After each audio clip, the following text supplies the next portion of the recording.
လူတိုင်းရဲ့ဘဝမှာအသားအစီးနေရှိပါတယ်။စီးပွားရေးအဆင်မပြေတာ၊ကျန်းမာရေးချို့ယွင်းတာဒါမှမဟုတ်ကိုဖြစ်ချင်တဲ့ပန်းတိုင်ကိုသွားတဲ့အခါတယောက်ယောက်ကပိတ်ဆို့တာမျိုးစားသဖြင့်ပေါ့။အဲ့ဒီလိုအသားအစီးနေကြုံလာရတဲ့အခါတင်ဘလို့တုံ့ပြန်လေးရှိတယ်လေ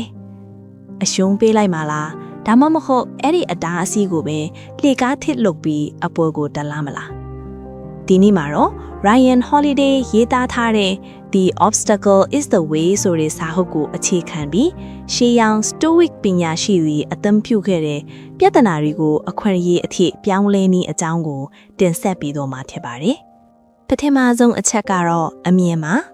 ကျွန်ုပ်တို့ကြုံတွေ့ရတဲ့ပြဿနာတွေထက်ထိုပြဿနာကိုဘယ်လိုမြင်တယ်လဲဆိုတဲ့အမြင်ကပိုအရေးကြီးပါတယ်။ Stoic ဝါဒမှာအဓိကသင်ခန်းစာတစ်ခုရှိပါတယ်။အဲ့ဒါကတော့ကိုထိန်းချုပ်နိုင်တာနဲ့မထိန်းချုပ်နိုင်တာကိုခွဲခြားကိုပါပဲအပြင်လောကကဖြစ်ရတဲ့ကိုကျွန်ုပ်တို့ထိန်းချုပ်လို့မရနိုင်ပေမဲ့အဲ့ဒီအပေါ်မှာထားတဲ့ကျွန်ုပ်တို့ရဲ့သဘောထားကိုတော့ရာနှုန်းကြီးထိန်းချုပ်နိုင်ပါတယ်ဖြတ်သမားတစ်ခုကြုံလာရင်ဒေါသထွက်တာကြောက်တာမျိုးမလို့ပဲဓမ္မအဋ္ဌထံကြကြည့်ပါဒါကဘာလို့ငါ့ကိုဒုက္ခပေးတာလဲလို့မေးမဲ့အစားဒီအခြေအနေကနေငါဘာတင်ယူလို့ရမလဲဆိုတဲ့အမြင်ကိုပြောင်းလဲလိုက်တာနဲ့အတားအဆီးဟာပျောက်ကွယ်သွားပြီးလမ်းချောင်းသစ်ပေါ်လာပါလိမ့်မယ်ဒုတိယအချက်ကတော့လှုပ်ဆောင်ချက်ဖြစ်ပါတယ်မှန်ကန်တဲ့အမြင်ရှိုံနဲ့မလုံလောက်ပါဘူးမှန်ကန်တဲ့လှုပ်ဆောင်ချက်လည်းလိုအပ်ပါတယ်အတားအဆီးတစ်ခုကိုကြောဖြတ်ဖို့အတွက်ပြီးပြည့်စုံတဲ့အခြေအနေကိုထိုင်ဆောက်မနေပါနဲ့လက်ရှိတင်ဘာလုပ်နိုင်တယ်လဲအဲ့ဒီအချက်ကနေပဲစတင်ပါကြီးမားတဲ့ပန်းတိုင်ကြီးကိုကြည့်ပြီးစိတ်ပူနေမဲ့အစားတင်းရှိမှရှိရဲ့လက်ရှိခြေလမ်းလေးတစ်ခုချင်းစီကိုအကောင်းဆုံးထိအောင်ရှောက်လန်းမှာမှတ်ထားရမှာကအတားအဆီးဆိုတာတင့်ကိုရက်တန့်ခိုင်းနေတာမဟုတ်ဘဲပိုကောင်းတဲ့နီးလန်းတစ်ကိုရှာခိုင်းနေတာဖြစ်ပါတယ်တခါရှုံးရင်နောက်တနည်းနဲ့ထပ်ကြိုးစားပါ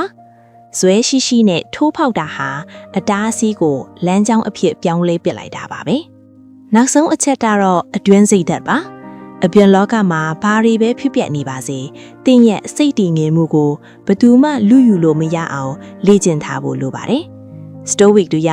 amor fati လို့ခေါ်တဲ့မိမိကံကြမ္မာကိုချင့်မြတ်နိုးခြင်းစုရဲ့အယူဆကိုလက်ကင်ထားကြပါတယ်။အစိုးတွေကိုညှင်းဆန်မနေပဲဒါဟာဖြစ်တဲ့လို့ဖြစ်လာတာငါ့ကိုပိုတန်ပါစေဖို့ဖြစ်လာတာလို့လက်ခံလိုက်တာက